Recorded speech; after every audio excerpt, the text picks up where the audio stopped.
show, all of a sudden I started getting all of these notifications that my stream wasn't connected to to Rumble, that the live stream wasn't set up properly, and then I started getting notifications that people were having trouble typing in the live chat. Yeah, that could be a little stressful, especially, when I look forward to this show every single day. I don't want to take any chances. I want to make sure everything works out well. I want to make sure that you guys get Battleground Live with regularly scheduled programming. If you remember, that was on the forefront of my mind. Like I told you last week a couple of times, hey, well, the very next week, we're going to get back to regularly scheduled programming. So the last thing that I wanted to have happen was some sort of snafu with, oh geez, I don't know, the Rumble stream or something like that. But it looks like we're up and running. It looks like everything is good, and really glad for that. Also want to thank Dan Nunn and the Nunn Report for rating this stream, all the nunchucks. If you haven't followed the Nunn Report yet, you definitely should. He's got a great show. He's a great patriot, one of the good ones. Independent media is the future. So go and give him a follow, because he's just a great, great human being. Also, so President Carter, I watched some of the funeral today. We're going to get to that a little bit later. And by the way, we've got the great, founder, executive director of the organization Power of the Future, Daniel Turner, is on deck tonight. Let me tell you, there is nobody better in the universe than Daniel Turner to talk about what is happening with all the climate change hysteria and the Democrat playbook when something like a natural disaster happens. It's the strangest thing in the world. It's not strange to you and I, because we know what we're talking about. Our eyes are fully opened. But the Democrats don't take accountability for anything. They use climate change. Oh, climate change caused this. It wasn't us being complete dumbasses that led to this. It wasn't us, lack of forest management, the fact that our fire hydrants are running dry. It's just climate change. You see, that's far easier for them to do, and they use it as a tool to avoid accountability. So we're going to talk with Daniel Turner about that and so much more. Again, he's one of our favorites here on Battleground Live. So he'll be on deck here shortly. But President Carter, his casket is in the Washington National Cathedral today, which, by the way, Washington National Cathedral is the culmination, the climax of my book, One True Patriot, happens in the Washington National Cathedral. And if you haven't been there, and I don't know, I know money's tight for everybody, including us here at Fort Parnell, but it's kind of, there's so much history in that church. I absolutely love that building. And we did tons of research at the Washington National Cathedral to make these end scenes of the book just top notch. All these secret compartments and tunnels and like crazy things there. But that is where President Jimmy Carter is today. And I wanted to draw attention to something because I think this is interesting. This is a picture of where Jimmy Carter's casket was laying in the Washington National Cathedral. You know what that is? That is the Jerusalem cross that is etched in the floor of the altar of the Washington National Cathedral. This is essentially a Christian symbol, a Catholic symbol that represents Christ's sacrifice, that the left has been freaking out over because Pete Hegseth has this tattoo on his body. The same damn thing. This same exact tattoo. This is the same thing that Pete Hegseth has tattooed. But this same damn thing, Jimmy Carter's casket, is sitting on top of it. And no one seems to be concerned about being a white supremacist in that building. No one's saying anything. But the point is, you see how everything that the Democrats do, and much of this show, the theme is going to be how the Democrats really are just an existential threat to this country. Their policies are an existential threat to American safety. We talk about this often, but they also just, truth doesn't exist in their world. I think that's why, certainly when you think about Democrat language, and they're experts at using language, right?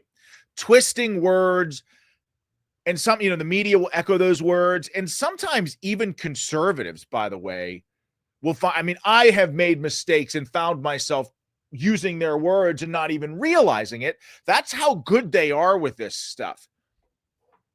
But I just feel like this is why they came up with the word my truth. Oh, well, this is my truth, because their world has no truth.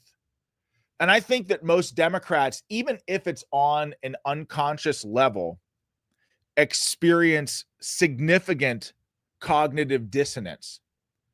It is difficult to live in a continuous world of lies, and they do. So they come up with things like, oh, this is just my truth. Actually, there's no such thing as my truth. There's just the truth.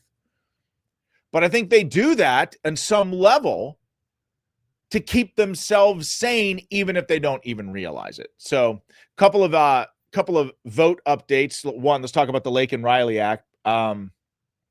Lake and Riley Act found its way to the United States Senate today. 84 senators voted to advance the Lake and Riley Act. The 9 no's, 84 to 9.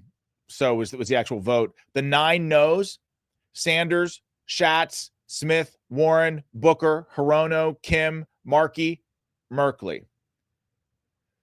So you got to kind of wonder why Democrats would vote against a bill that would force the detention and perhaps deportation of criminal, illegal alien invaders like Laken Riley's murderer.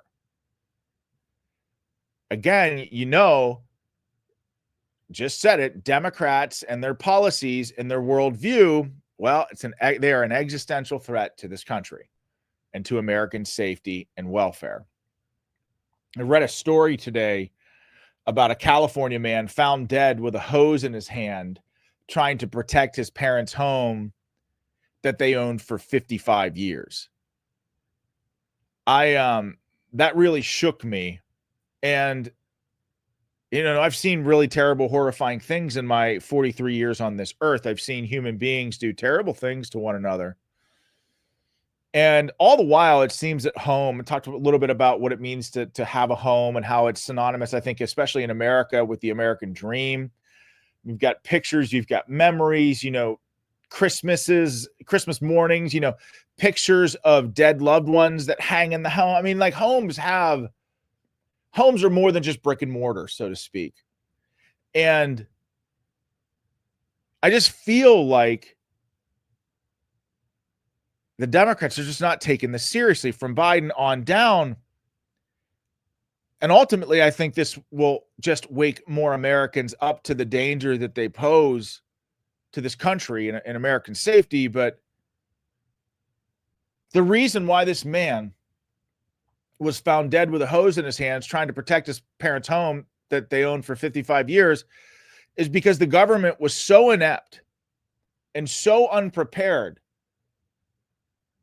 with the fire department and first responder agencies focused on DEI or forcing fit firefighters out because they refused to get the COVID vax, leading to a shortage that undoubtedly caused issues during this wildfire. The only reason he had to do that and sacrifice his life is because Democrat policies and leadership led him inextricably to that moment. And it just makes me mad because these deaths, Laken Riley's death is another good example. These are completely preventable if we had the right leaders. And I saw Joe Biden today. They did a cabinet meeting, a televised cabinet meeting. Joe Biden sitting right next to cackling Kamala Harris. Thank God, by the way, she did not win her bid for the White House, but Joe turned it over to Kamala during the cabinet meeting on the wildfires. And Joe said, fire away, no pun intended. And then they kind of laughed and Kamala cackled. And it just got me thinking, like, imagine being related to that California man who was just defending his parents' home and hearing something like that. Would you think that your leaders had your back? Do you think that your leaders had your best interests at heart? Do you think that maybe we deserve a better class of American political leader in this country? I think so. All right, we're going to get back to this wildfire stuff, and Daniel Turner will be here soon. But let me tell you about My Patriot Supply. We are in crunch time right now. A new administration will be sworn in soon, but as great as that is, that also means our enemies have days left to stir up trouble. That could mean a cyber attack. That could mean an invasion, God forbid, a nuclear strike. So until the longtime bureaucrats are out of Washington, I'm not taking any chances. And that's why I have an emergency food supply from My Patriot Supply. Right now, they're offering $100 off their 3-month emergency food kit. It's got 2,000 calories a day for 3 whole months, plenty to get you through even a prolonged emergency. All their food kits last up to 25 years in storage. Plus, they come in rugged, weatherproof buckets. Go to preparewithvnn.com right now to order your 3-month emergency food kit. I've got an emergency food supply in my home. It's just to the right of my camera here. My safety, my security is worth it. My family's safety and their security is worth it. So go to preparewithvnn.com right now to order your 3-month emergency food kit now. So listen to Gavin Newsom today as he's touring these wildfires. Listen to what he says to the question about why the fire hydrants didn't have any water. What is the situation with the water? Obviously, in Palisades, ran out last night in the hydrants. I was talking to the firefighter on this block. They left because there was no water in the hydrant here. The local folks are trying to figure that out. I mean, just when you have a system that's not dissimilar to what we've seen in other extraordinarily large. Local folks are going to have to figure that out.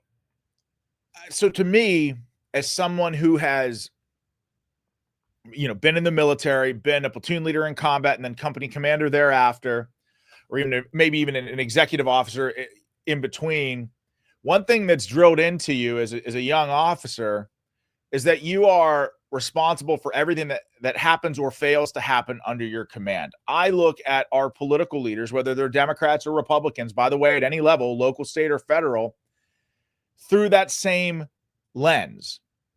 Anything that happens under their leadership, political leadership, whether they're in Congress or the Senate, or they're running a state as governor, doesn't matter to me. They are responsible for everything that happens or fails to happen. Now, responsible, giving grace here, not giving grace to Gavin Newsom, but giving grace, just blanket grace across the board. Responsible doesn't always mean you're at fault, but the buck stops with you as a leader. It's your job to figure it out. So to hear Gavin Newsom say, well, the locals are going to have to figure that out, or the locals will figure that out, it's just not, it's not appropriate.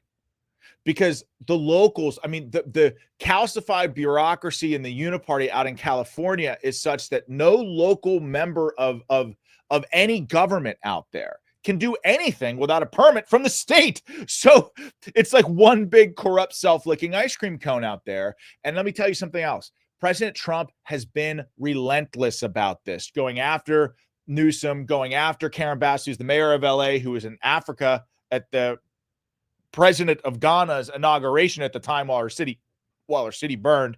By the way, she was on Kamala Harris's short list for vice president.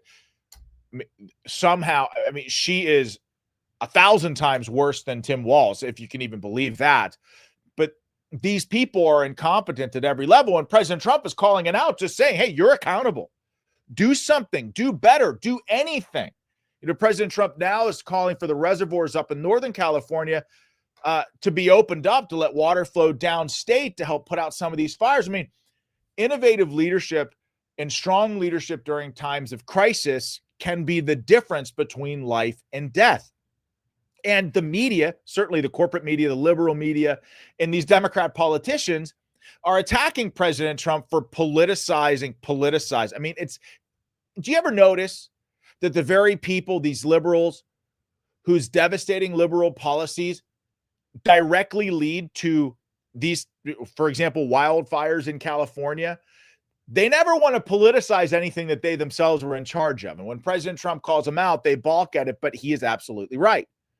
So Newsom was asked about Trump talking about him, and here's what he had to say. We're in the public safety phase. I hate to even ask this question, but the president-elect chose to attack you, blame you for this.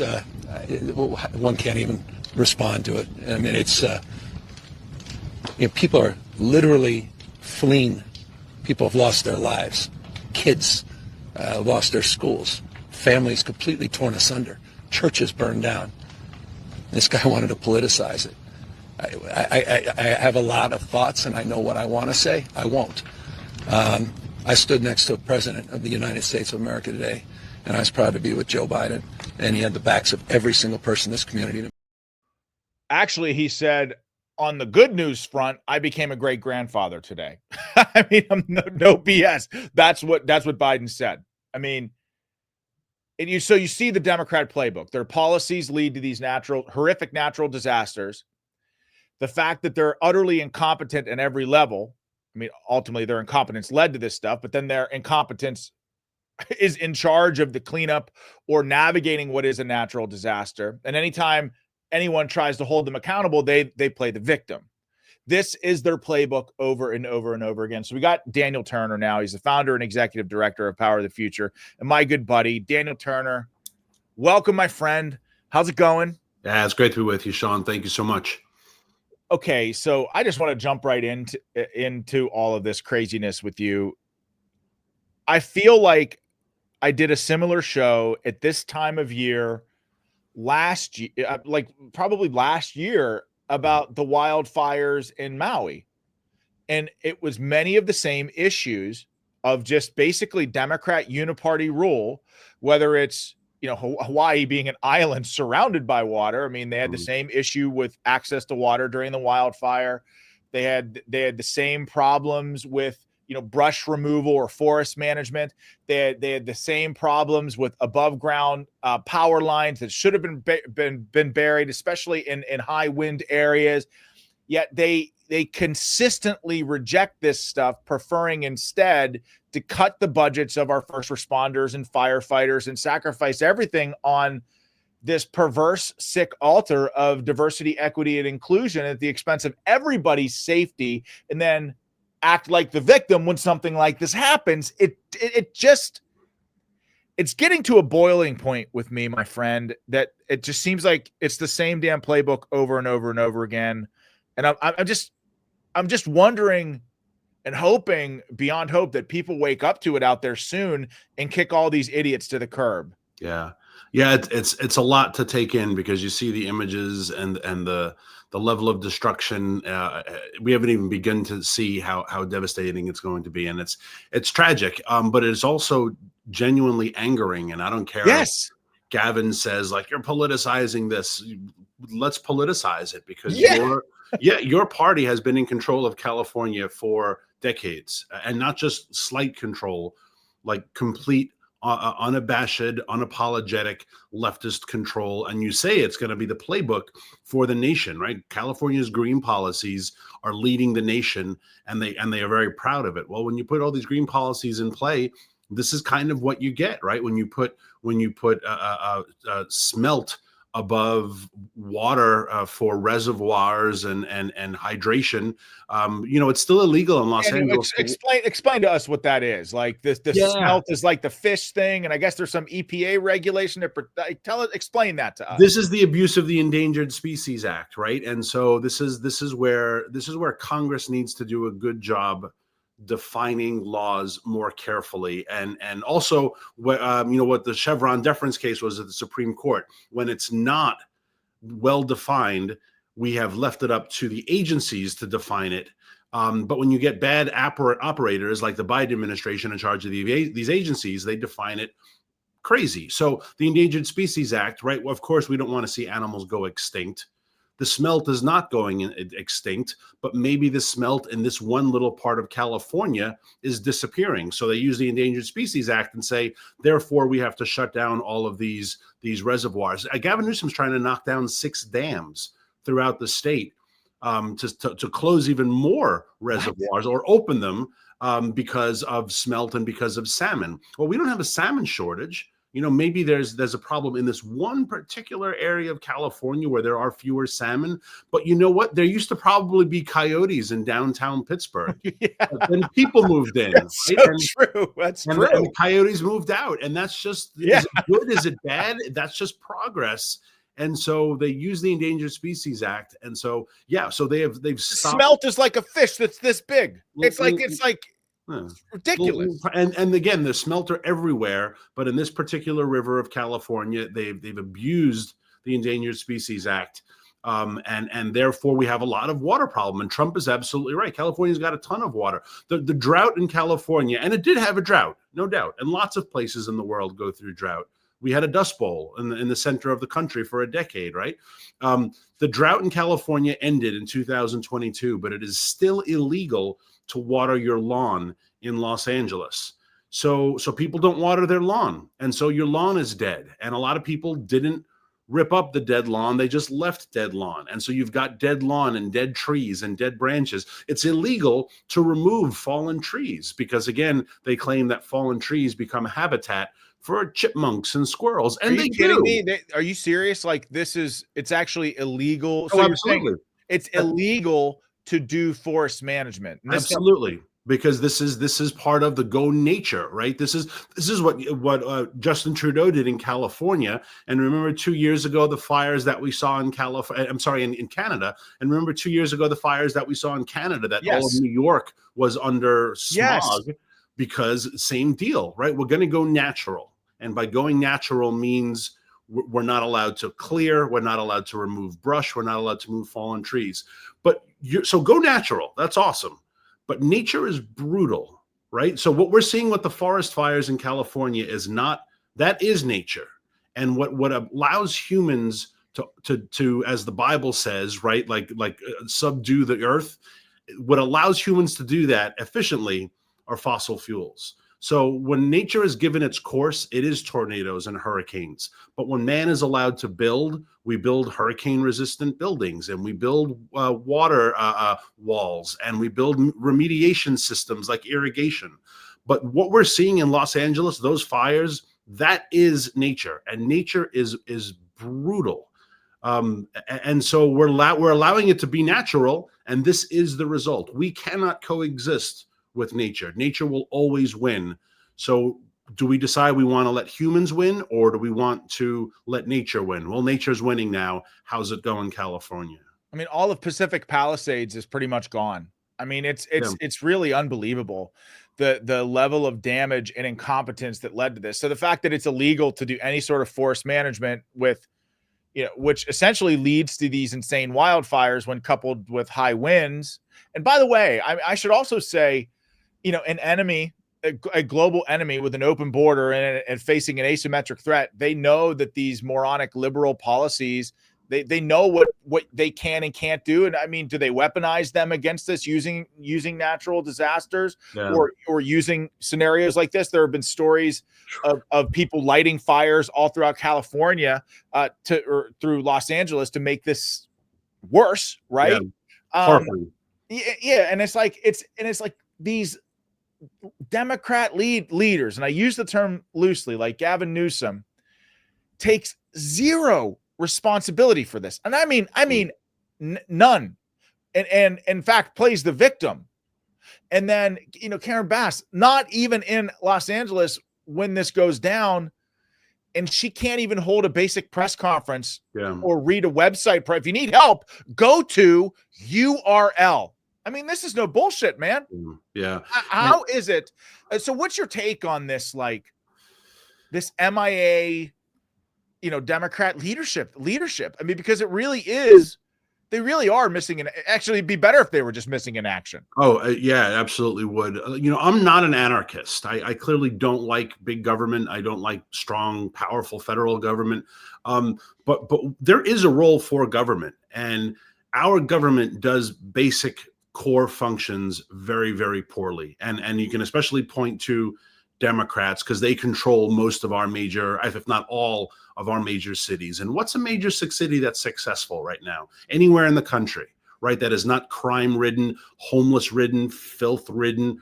Name one successful city, big city that you could point to, and you're like, that city is doing gangbusters.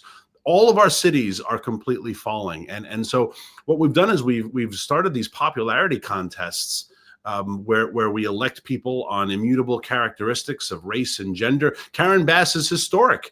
Google Karen Bass historic election, and you'll see countless articles about how historic it was that she won because she's a black woman. And was it historic? Sure. Is she qualified to be mayor of Los Angeles? No, and not because she's a black woman, because she's just not qualified. And we see that across the board, right? California is the best example of that, because name another state in the country that burns as much as California, right? You never see Southern Oregon have forest fires. You never see Western Nevada have forest fires. You never see Western Arizona have forest fires. You never see Southwest Idaho have these forests. It's always California, always California. And then Gavin Newsom gets to hide behind the climate change, right? And I always call climate change for the governors and our mayors, it's like the Pontius Pilate effect, where I just wash my hands. I am not guilty of this because climate change. And now you don't have to do the boring part. Let's be blunt. Did Gavin Newsom run for office to do forest management? Hell no. Right? Did Karen Bass run for mayor of Los Angeles to do grid and infrastructure? No, she ran because of social justice and diversity and tolerance. And so they run on all of this bullshit, but then the very core functions that we ask them to do, like make sure there's water in the fire hydrants. I don't care that the fire chief is a lesbian. A good lesbian would have water in the fire hydrants, right? So she's not even a good lesbian. But that's her only qualification. And she said, I'm going to hire diverse people, not great firefighters. I'm going to hire diverse people. You're going to tell me a great firefighter who's in charge of that area doesn't know that there's no water in those hydrants? How is that possible, Daniel? Because these fire departments, I mean, you know how this goes, man. Like they're doing their quarterly checks or you know, they test this stuff. How is it possible? Especially out in California, as you said, California is like one of the only states that has these insane wildfires, which is, by the way, a very interesting point. But how does it happen? Especially when you know that as a firefighter in Los Angeles and you don't check. Yeah. I just don't. Yeah, exactly. Really pisses me off. You're at a loss of words. And if this were to happen in a super red state, they would have said, see, that's what you get. That's what you get when you think everyone's on your own and you don't believe in government. But California is the most taxed, the most expensive state in the nation by far, right there. I was looking at taxes the other day. I think in Virginia, we pay 5.5% income tax. Tragic still. But California is over 13% income tax, state level income tax. California is that's why it's also the leading exodus state in the nation. People are fleeing. And you know what? People are going to flee after this because these same incompetent people who run the state and the city are now going to be running the permitting to rebuild your house. And I hate to be a naysayer. I don't want to pile on and make things worse.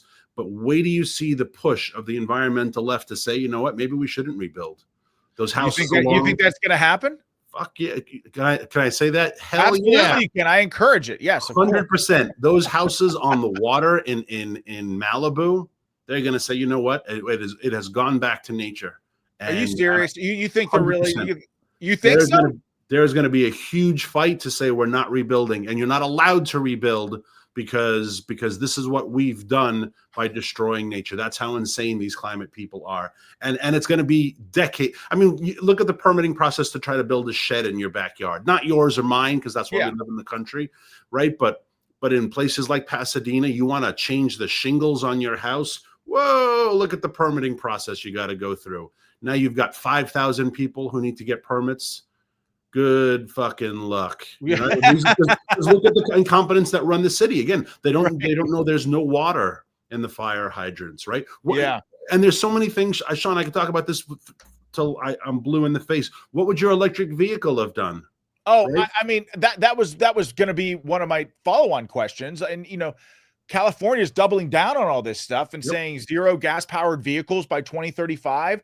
How in God's name? First of all, is that even possible? I don't think that it is. I just don't. But second of all, these electric vehicles are notoriously unreliable during times of emergencies, extreme cold, heat.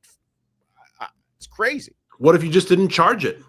What if you just didn't got home? You know, you forgot to plug it in, and now you hear the alerts saying evacuate, evacuate, and what do you do? Right? I mean, with a gallon of gas in the car, you can at least get 10 miles away.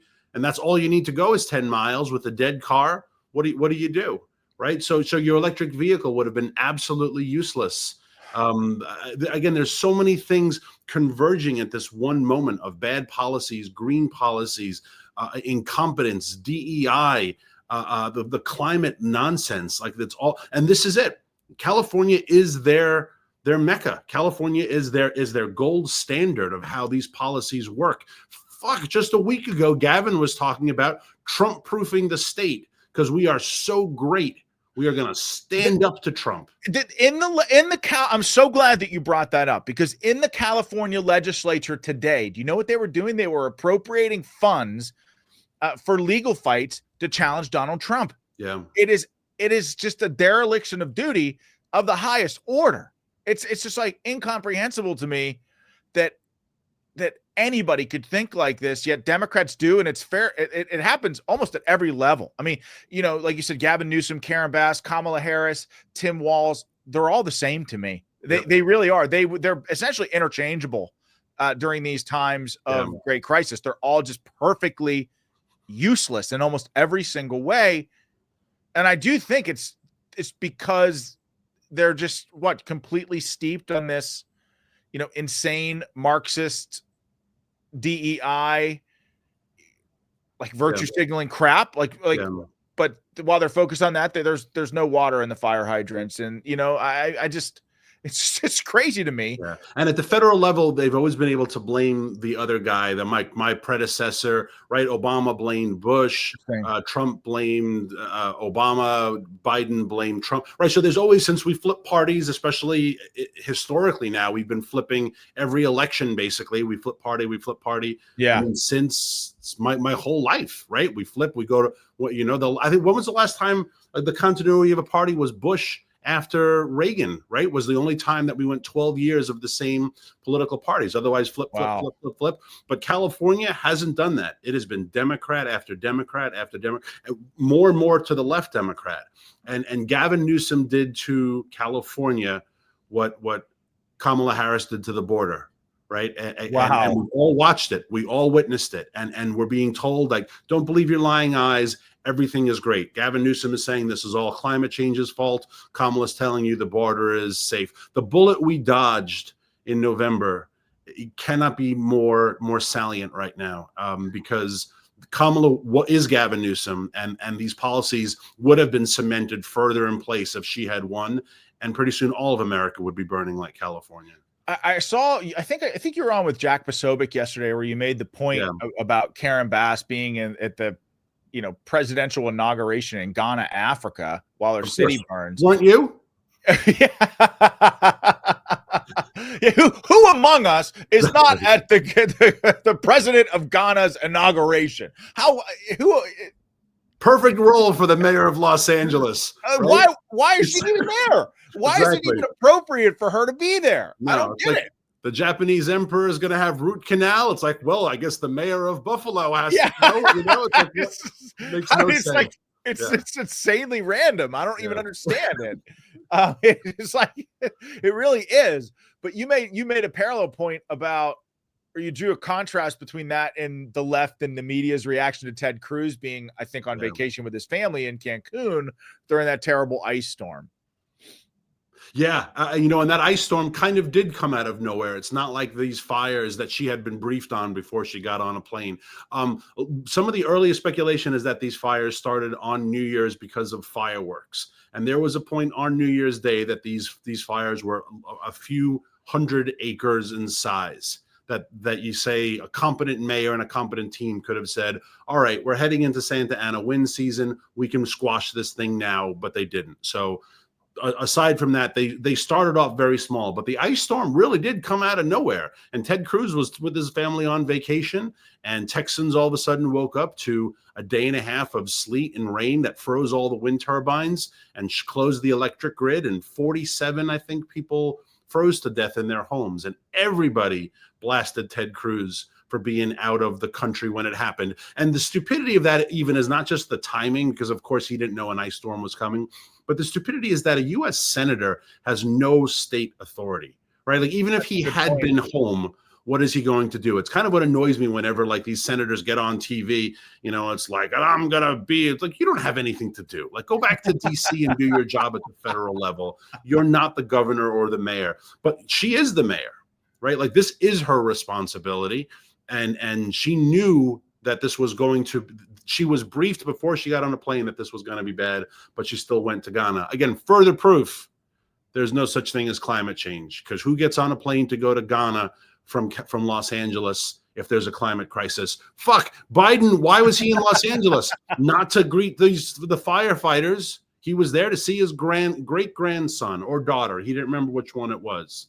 Right? Really? Is that's why he was there? Yeah, remember he of course they found an excuse so that the taxpayers paid for the trip. So I'm sure they set up a meeting somewhere so that Air Force One, otherwise the president has to come out of pocket. So they always find a reason. Are you kidding me? Oh yeah. So, but if you saw him standing next to Gavin Newsom, I did, yeah, where he's like, I'm a great, and more positive news. I mean, after all of Pacific Palisades is gone, I'm a great grandfather today. They found some stupid reason for him to be in Los Angeles, and he also wanted to see his great grandson. So that's how they make, because that's how they always make this shit happen. But how bad is the climate crisis? Right? You jumped on a plane to go to California to meet your great grandson, daughter. No one knows what it is, and I'm sure that kid's going to grow so fucked up it's not going to know what it is either. It's a Biden after all. Congrats on the inheritance, though. I'm sure Zelensky sent a check and a gift. A bunch of Russian oligarchs come bearing gifts for your great.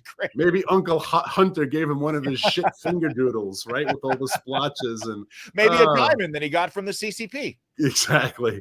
But, these people will jump on planes for any possible reason, but then they'll tell you there's a climate crisis. And that's it's the whole climate change thing. First of all, I saw Elon Musk today say, oh, climate change is real, but it's happening very slow. Well, I would put forth, like, the climate has always changed. It has changed on planet Earth forever. That is a constant. The question is it man-made? And I ain't buying it. I'm sorry. And moreover, not only am I not buying it, none of the actual independent science asserts that. And, most of these, climate change scientists are all sponsored by the government who are looking for a specific result from the research. Otherwise, the researcher doesn't get the funding. It, again, all this like left-wing corrupt self-licking ice cream cone. It's seriously all the same almost all the time in almost every different area. It's just propaganda, but it's the agenda that is scary.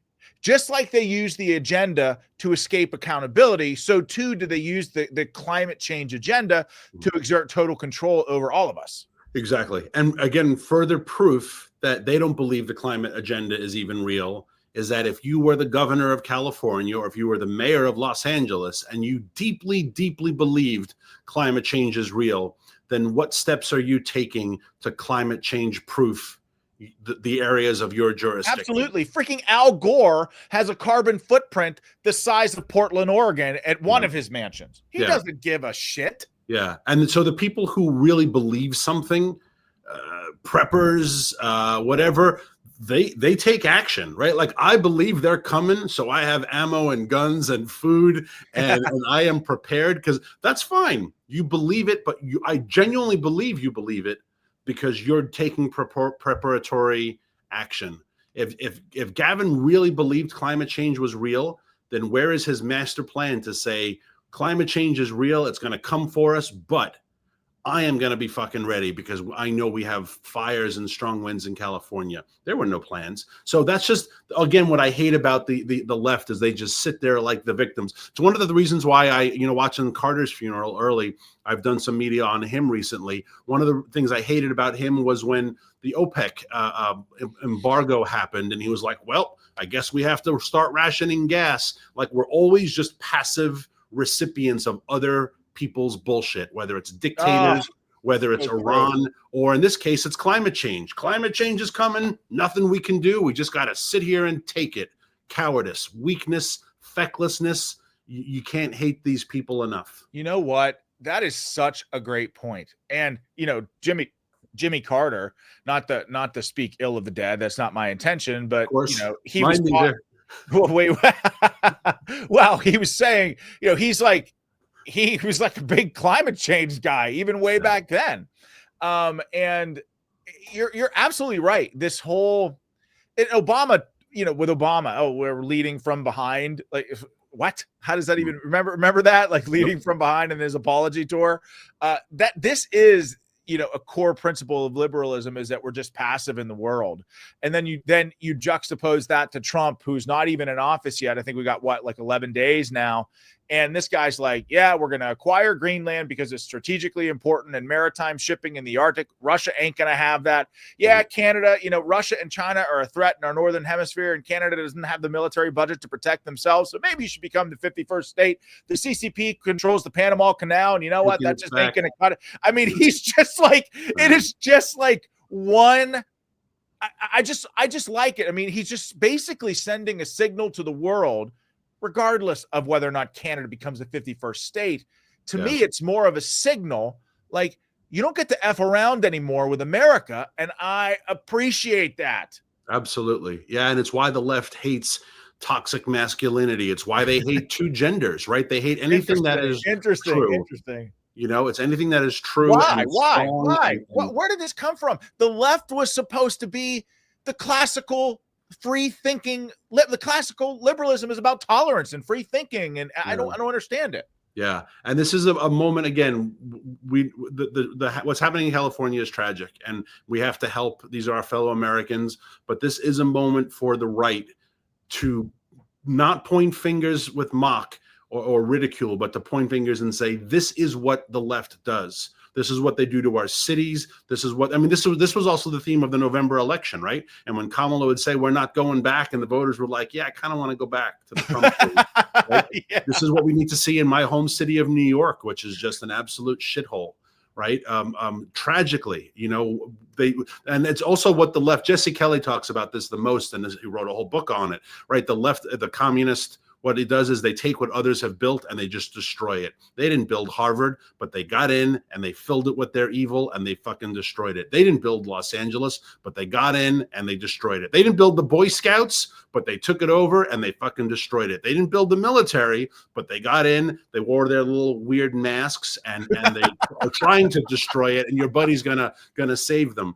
And this is the left in a nutshell. And it is time for us and patriots to point and say, we are not letting this happen anymore. And we're not letting it happen to our cities. We're certainly not letting it happen to our country and hopefully our institutions. I mean, the left has destroyed everything, and we've been so fucking tolerant about it for 30 years, right? We've been tolerant that we allow them to teach communism in our school. We allow them to tear down our statues in our cities. We allow them to, and holy fuck, are we fed up?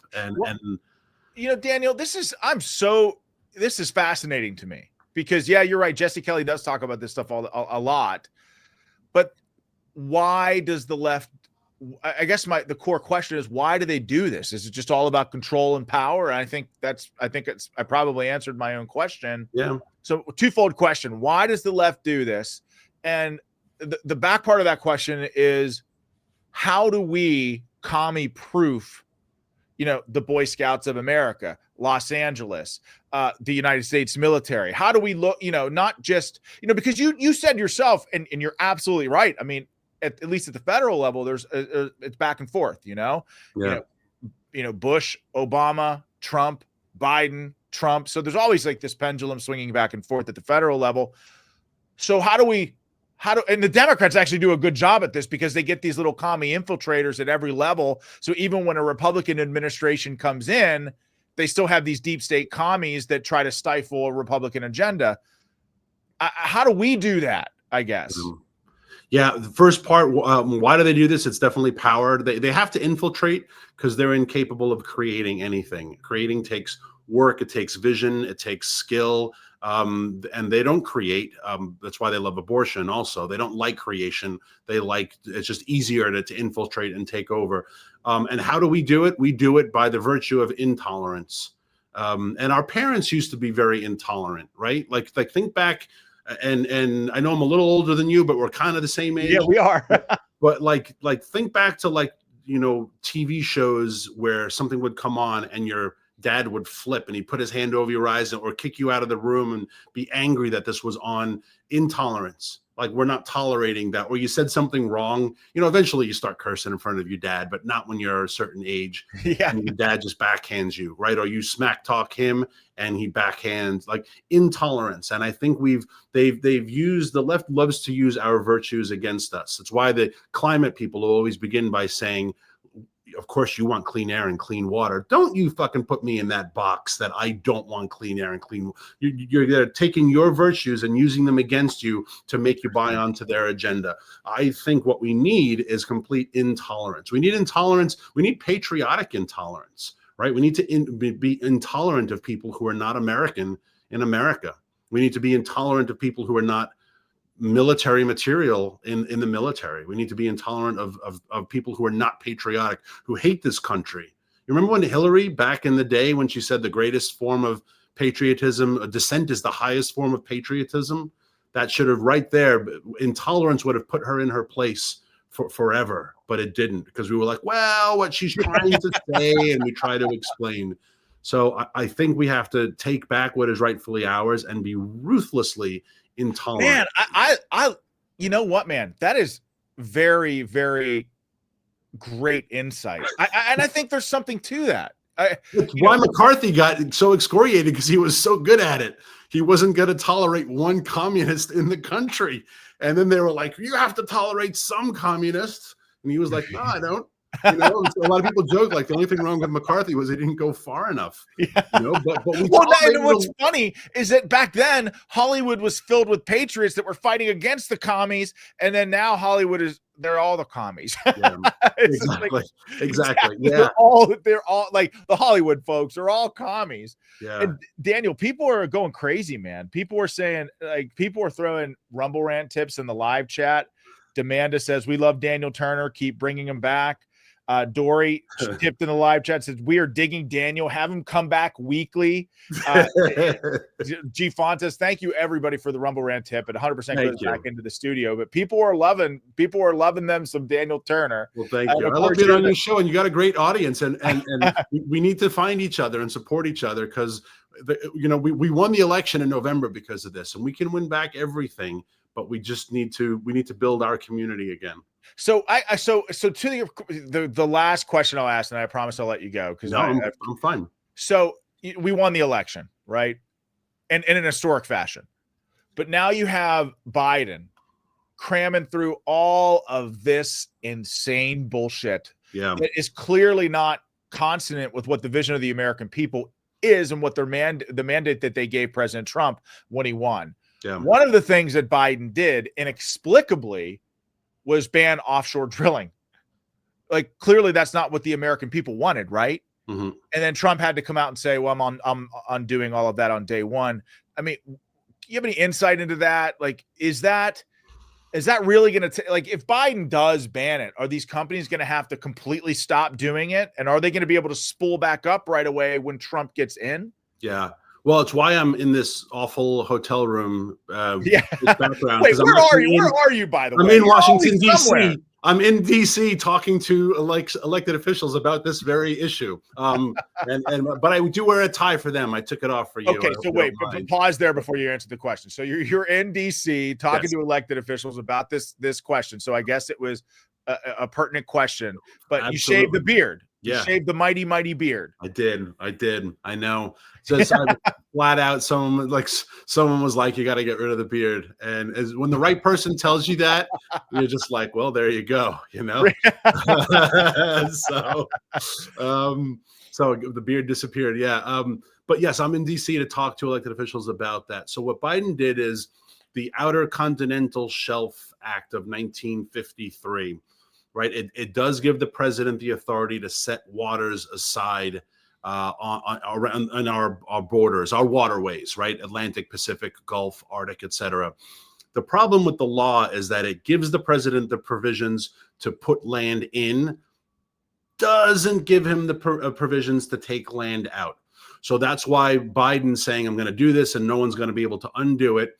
And sadly, to an extent, he's right. Obama did this as well.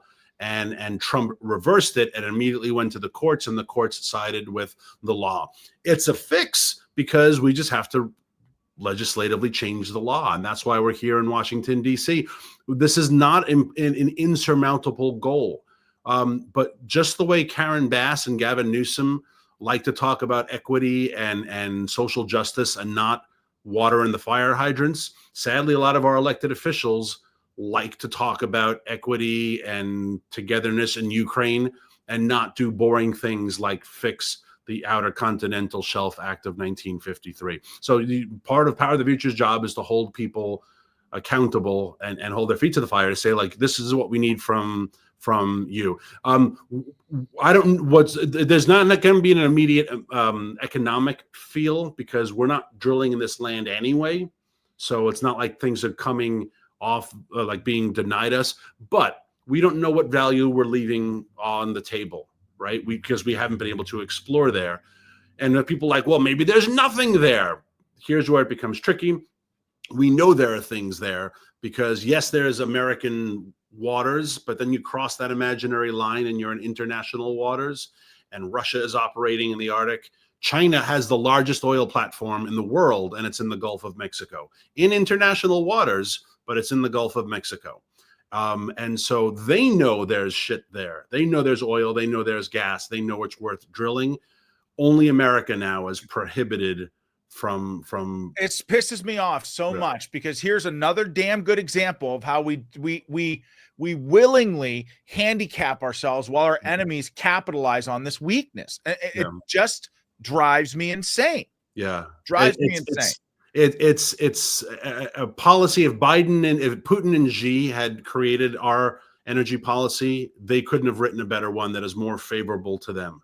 And that's what I guess that's what I meant. Our adversaries, I mean, are they directly involved in maybe lighting some of these fires, or at least they know our protocol where they're not, there's no forest management, but they definitely know where the holes in our geopolitical strategy are. Oh, absolutely. As evidenced by, China drilling in the Gulf of Mexico, which by the way is offensive to me, that we would allow that we would even allow something like that to happen. Yeah. Oh, absolutely. Yeah. And just, we just have to deal with it. Again, it's that passive, well, that's just the way it is. They're in international waters. Makes me mad. And it's incredibly frustrating. So yeah, there's an awful lot that we have to do when the Trump administration comes in, and having access to these resources is just absolutely vital, right? For our national security, but it's the perfect example. I mean, this week is the perfect example of the green agenda in a nutshell. California's green agenda, the state is burning to the ground, right? Biden's green agenda of solar panels across America covered in 18 inches of snow, right? And Biden's oil and gas offshore policy, Russia and China absolutely love it, right? If there aren't examples of where the green agenda has just destroyed America and made our enemies more prosperous, it's infuriating. It really is. I joke all the time. I ask to have less hatred in my heart in 2025. Like, dear Lord, let me. And it's very hard. I don't want to. Hate's a strong word, but I hate. Just let it be your fuel. Just change your prayer. Just say, use my hate. It's just pure evil. It really is. It's pure evil, and they hide behind the climate, to say, I'm just doing this because I care about the future. If they got what they wanted, millions of people would starve in this world. Yep. I mean, it's just the truth. Absolutely. Fossil fuels lifts people up out of poverty. It's just amazing how these leftists.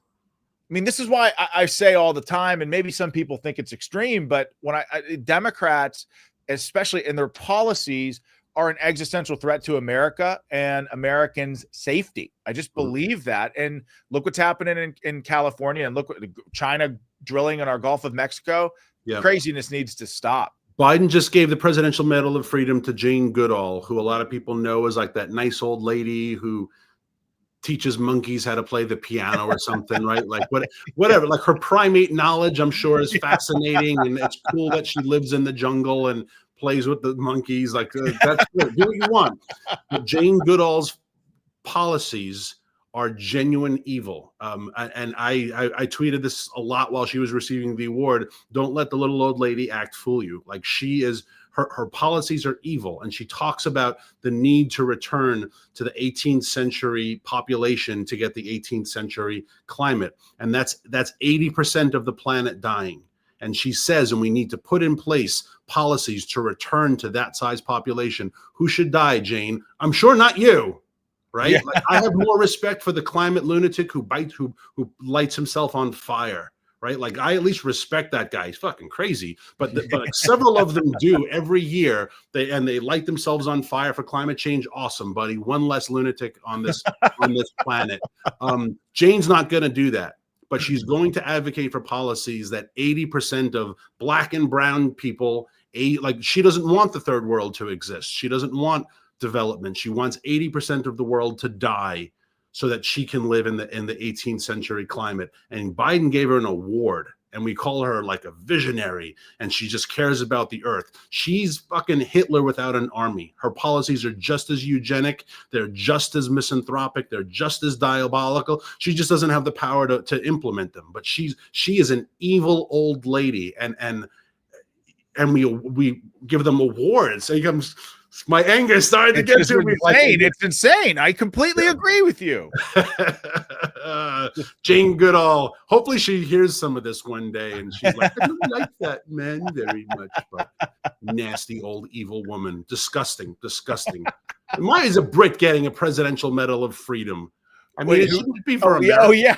Why did Lionel Messi get it? You know, soccer, A, lousy sport. B, he's a soccer player. Why is he getting the Presidential Medal of Freedom? Excuse me, Daniel. It's football. It's football. I mean, I understand Bono, right? Bono is kind of like Jesus 2.0. So I get why Bono. I was okay with Denzel too. Denzel's hard to dislike. Sure, at least he's American and he's a great actor. But like, Lionel Messi, of course, Soros. Don't even get me started. Yeah, I can't even with Soros and Hillary. Oh my God, of course. This is these leftists. They throw it in your face all the time, you know. But you know who he didn't give it to? Didn't give it to Obama. Everyone noticed, like, that's pretty interesting, right? Obama gave it to Clinton on his way out the door. Biden that actually is interesting. That is interesting, right? A little something there. So a little something for sure. But, all right, tell us where we can find you and how we can support you. Washington, D.C. Yeah, if you're in town, I'm going to go have a drink in an hour, hopefully several. Yeah, powerthefuture.com. You can shoot me an email, daniel@powerthefuture.com. I love being on with you, Sean. You're a tremendous patriot.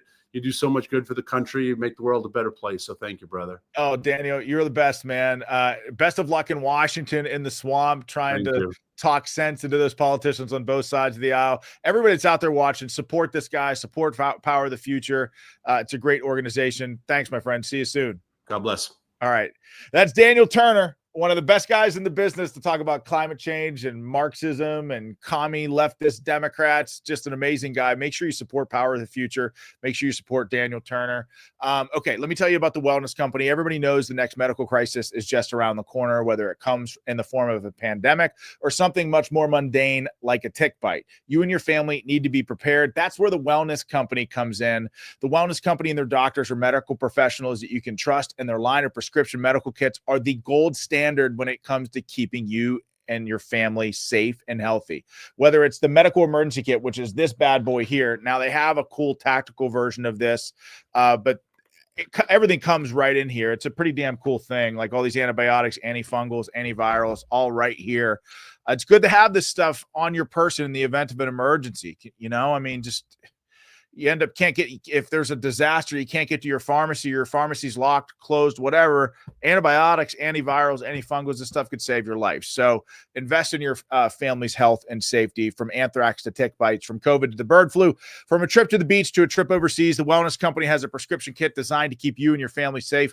Rest assured knowing that you have emergency antibiotics, antivirals, antiparasitics on hand to help you keep you and your family safe from whatever the government or globalists or whoever throws at us next. It's very good thing.